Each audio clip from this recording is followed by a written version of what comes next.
Dans cet hôpital de la banlieue du sud de Londres, à bord d'un camion frigorifique, une livraison pas comme les autres. Dans ce colis, des boîtes contenant des vaccins développés par le laboratoire Pfizer-BioNTech. L'espoir pour le Royaume-Uni de sortir de la crise sanitaire. Le contenu est à manier avec précaution. Aussitôt arrivées, les doses sont stockées dans ce congélateur, conservé à moins 70 degrés. C'est vraiment incroyable. Bien sûr, on ne peut pas les tenir dans nos mains parce qu'elles font moins 70 degrés, mais savoir que nous sommes parmi les premiers pays au monde à recevoir le vaccin, c'est vraiment dingue. Je suis très fière. L'hôpital universitaire de Croydon est l'un des 50 établissements qui, dès ce mardi, administreront le vaccin. Une première phase de vaccination qui concerne uniquement les résidents et les soignants des maisons de retraite. Sur les 40 millions de doses commandées par le gouvernement, 800 000 sont disponibles pour cette première phase. Dans les rues de Londres ce lundi, les Britanniques sont partagés. Je n'ai pas confiance, c'est allé trop vite. Oui, il y a beaucoup d'argent et de science investie dedans, mais c'est trop précipité. Une fois qu'on aura vu les effets sur le long terme, je pourrais peut-être le prendre, mais pas maintenant. Je n'ai jamais été un anti-vaccin et je ne vais pas commencer maintenant.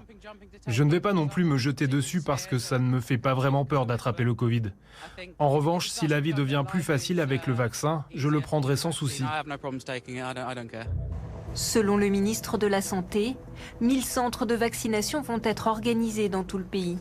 My name is May Parsons and I'm going to be giving you the vaccination today. I just wanted you to confirm that you have consented to this vaccine. Yes, I have. Dans cet hôpital du centre de l'Angleterre, ces infirmières révisent le protocole avant le jour J. Put it onto your left arm because that's your non-dominant arm.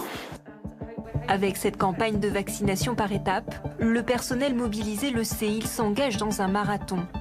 Les autorités britanniques espèrent vacciner d'ici au printemps toutes les personnes désignées comme prioritaires. Les plus de 50 ans, le personnel médical et les personnes à risque. Un défi, ajoutez à cela que pour ce vaccin, 2 injections sont nécessaires, à 21 jours d'intervalle. On s'attend à rapidement pouvoir vacciner 400 personnes par jour et par la suite monter à 500 voire plus. On a déjà des protocoles en place pour ça, pour savoir quoi faire s'il faut augmenter nos capacités. Tous les ans, on s'occupe de la vaccination contre la grippe, mais là, il va falloir vacciner à un rythme beaucoup plus soutenu. Pour la grippe, la campagne s'étale sur plusieurs mois. Là, le déploiement est très rapide. Selon l'institut de sondage britannique YouGov, une personne sur 5 n'a pas l'intention de se faire vacciner. Pour contrer ce sentiment et encourager ces sujets, la reine, 94 ans, et son époux, 99 ans, pourraient se faire inoculer le vaccin en public.